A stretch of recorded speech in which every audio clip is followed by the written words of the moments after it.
If you like fantasy and martial arts, you'll want to check this one out.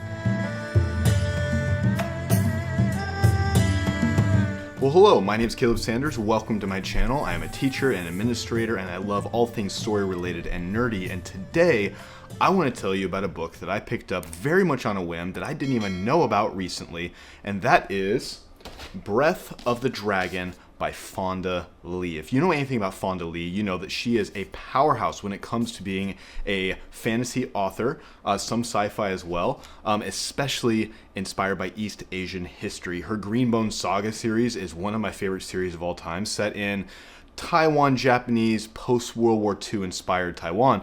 Well, this one embraces other elements of Chinese history and culture, bringing in it a co-author, Shannon Lee, Bruce Lee's daughter.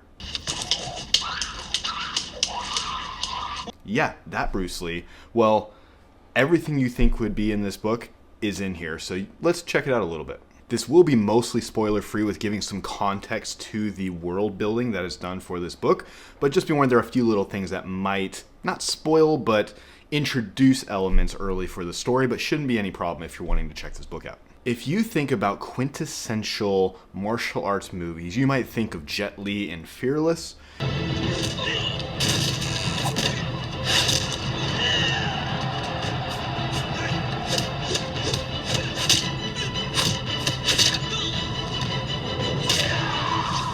You might think of Donnie Yen in Ip Man.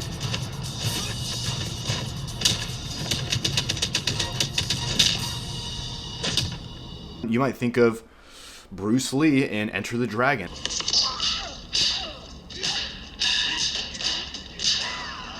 There are many amazing martial arts movies that incorporate learning and growth and styles of martial arts, sometimes in a fantastical way. Think Crouching Tiger, Hidden Dragon.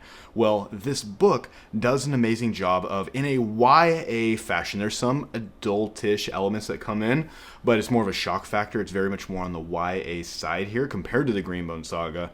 And this book embraces all elements that you could think of when it comes to martial arts. I mean, if you just look underneath the dust cover, it's Bruce Lee. How much more obvious can you get?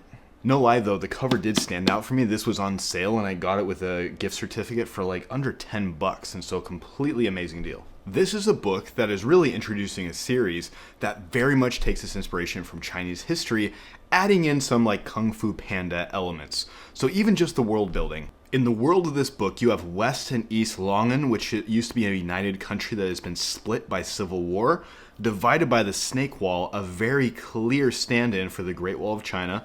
The Dengu River is probably an illustration of the Huanghe River, and then Northern Desert would probably be the Gobi Desert, so this is very much inspired by real Chinese geography. Now, I mentioned Kung Fu Panda. Well, in this world, there are scrolls that determine how well the world is thriving, and when those scrolls were split apart by civil war, now each side of this country, East and West, control one scroll. And so in East Longan, our main character, who we'll talk about, is going to go and fight in a Guardian tournament.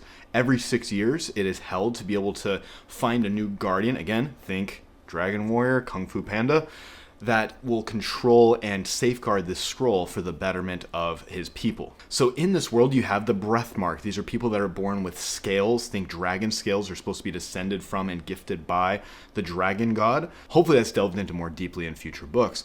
But some people are born with scales around their eyes, scales on their arms, scales over their heart, scales on their feet. And those scales where they are will denote a little bit of a power ability that a person can grow into and harness in some way. Now in the West, you have people that embrace that, and in the East you have people that it's less important, and martial arts skill is more important. In the West, martial arts is less emphasized. In the East, it is celebrated. And so this is a clash of culture that you see played out in your main characters' lives. One thing to note about the breath mark is that not every ability is actually powerful. That is something that is key throughout this book that I won't get into spoilers, but it does become a central theme throughout this book. Now, in regards to characters, the main character we follow is a young man named Jun. I believe he's 16 years old, something around there. Again, think kind of early education, university, school style YA books. This very much falls into that trope, but it's done in a really good way because you're following martial arts training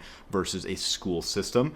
So Jun, he is He is one of two twins, and that becomes a central part of this story. And Jun does not have abilities, but he is in a place now in East Longna that he's able to embrace martial arts and be able to try to strive to go and achieve the guardian status. And he has a lot of faults, he has a lot of fears, he has a lot of insecurities that he's trying to overcome, and the relationships that he builds along the way and the breaking points that come are masterfully done. If you know Fonda Lee, she is an expert at character development. That is something that Jun has completely in spades. His father relationship is very deep and amazing, and there's so much nuance and depth to these characters. These are very complex characters. They are not one note normal quote unquote YA characters. Now don't come at me over that, because I know YA has some good deep characters, but this just does it so well. Another central character that comes up is a young man named Yin Yue.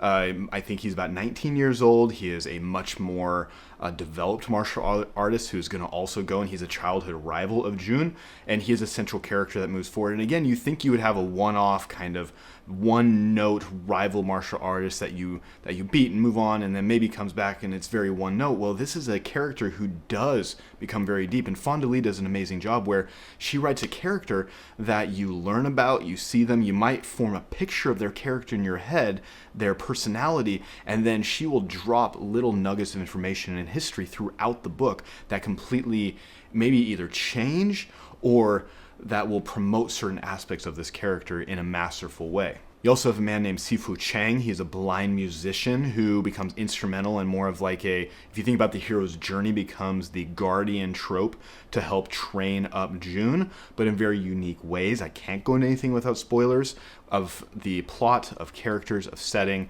but he becomes a pivotal role. And then his adoptive daughter, Ren, she also is a pivotal character. She's a dancer, and I can't get into anything else because spoilers. Can't get into it. You want to read it. It should come as no surprise that martial arts is the key aspect of this book when it is co-authored by Bruce Lee's daughter. His philosophy bleeds through the pages, through various conversations, insights, and actions that are taken throughout this book.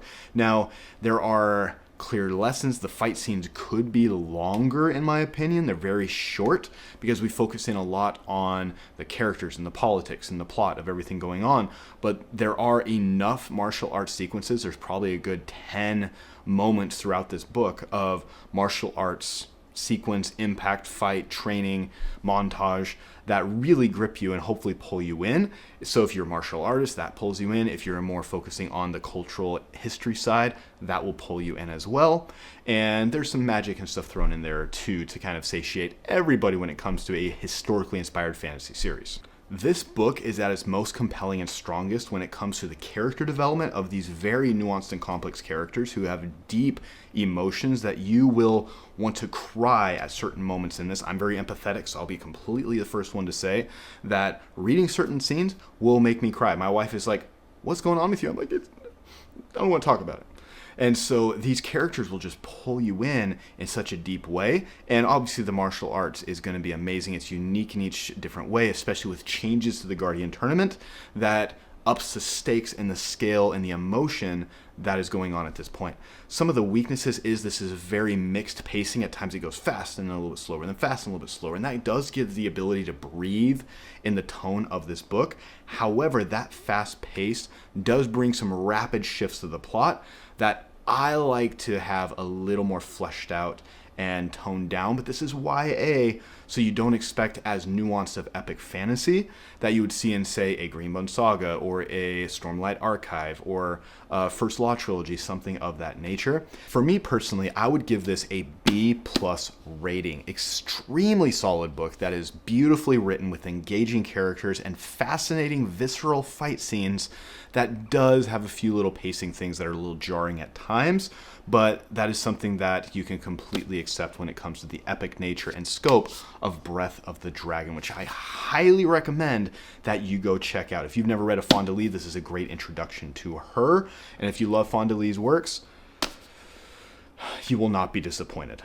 That's it for this video. I hope that you enjoyed some things from this. Please let me know some comments about what you think about this book if you've read it, or other books that are in this style. There are so many books that are East Asian inspired that I want to get to, Sword of Kaigen being one of them that I haven't read yet. I know, don't come at me.